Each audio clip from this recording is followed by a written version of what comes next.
नमस्कार। कहानी सुनी अनसुनी में आपका स्वागत है। दोस्तों, अगर आपको ये कहानियाँ अच्छी लग रही हैं तो इन्हें लाइक करें और चैनल को सब्सक्राइब करें। आज मैं आपको सुनाने जा रही हूँ रविंद्रनाथ टैगोर की आत्मकथा जीवन स्मृति का 44वां भाग। आज के कथा चित्र का नाम है आशुतोष चौधरी।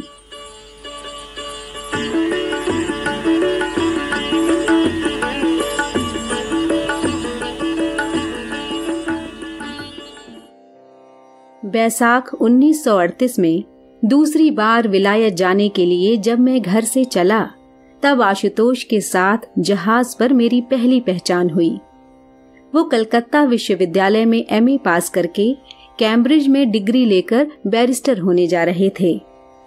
कलकत्ता से मद्रास तक कई दिन हम लोग जहाज पर एक साथ थे, लेकिन लगा कि पहचान की गहराई दिनों की गिनती पर निर्भर नहीं करती।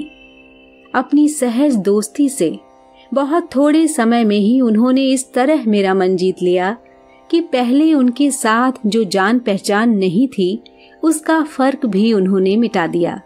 जब वो विलायत से लौट आए तो उनके साथ हम लोगों का एक रिश्ता हेमेंद्र नाथ के दामाद के रूप में कायम हो गया।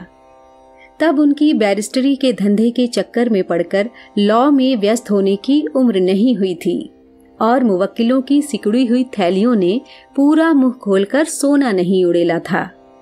तब वो साहित्य के बगीचे से शहद इकट्ठा करने में ही व्यस्त होकर घूमा फिरा करते थे और मैं साफ साफ देखता कि साहित्य की भावुकता ने उनके स्वभाव में बिल्कुल घर बना लिया है। उनके मन के अंदर जो साहित्य की हवा बहती रहती थी उसमें लाइब्रेरी वाली अलमारियों की मरक्को चमड़े की बू कतई नहीं थी। उस हवा में समुद्र पार के अनजान झुरमुटों के तरह तरह के फूलों की खुशबू इकट्ठी होकर मिलती थी। बात करते करते हम लोग किसी दूर जंगल के इलाके में जाकर वसंत के दिनों में पिकनिक का मजा लेने लगते। फ्रांसीसी काव्य साहित्य का रस उनकी खास कमजोरी था। मैं तब तीव्र और कोमल की कविताएं लिख रहा था। मेरी उन सब कविताओं में उन्हें किसी न किसी फ्रांसीसी कवि के भावों का मेल दिखाई देता था।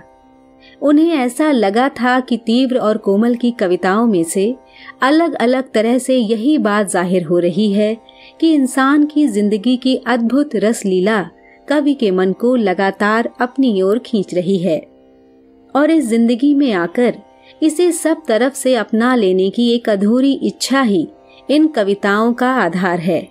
आशुतोष ने कहा, तुम्हारी इन कविताओं को ठीक ढंग से तरतीब देकर मैं ही छपवाऊंगा। उन्हीं पर छपवाने का जिम्मा दिया गया था। मरते चाही न आमी सुंदर भुवने, इस 14 पदों वाली कविता को उन्होंने सबसे पहले जगह दी। उनकी राय थी कि इसी कविता में सारी रचनाओं का मर्म समाया हुआ है। ऐसा होना नामुमकिन नहीं है। बचपन में जब मैं घर में बंद रहा करता था तब हवेली की छत की दीवार के छेदों में से बाहर की अनोखी दुनिया की तरफ अपनी ललचाई नजर के साथ मैंने अपना दिल खोल दिया। युवावस्था के शुरू में इंसान की जिंदगी ने मुझे उसी तरह अपनी ओर खींचा है। उसमें भी मैं अंदर नहीं आ पाया था, बाहर ही एक किनारे पर खड़ा था। पार उतारने वाली नाव जैसे पाल चढ़ाकर लहरों के ऊपर से पार जा रही हो और किनारे पर खड़ा मेरा मन जैसे उसके मल्लाह को हाथ के इशारे से बुला रहा हो। तब जिंदगी अपने सफर पर निकल पड़ना चाहती थी। दोस्तों, ये था जीवन स्मृति का 44वां भाग। अगली बार आपसे फिर मिलूंगी एक नए कथा चित्र के साथ। नमस्कार।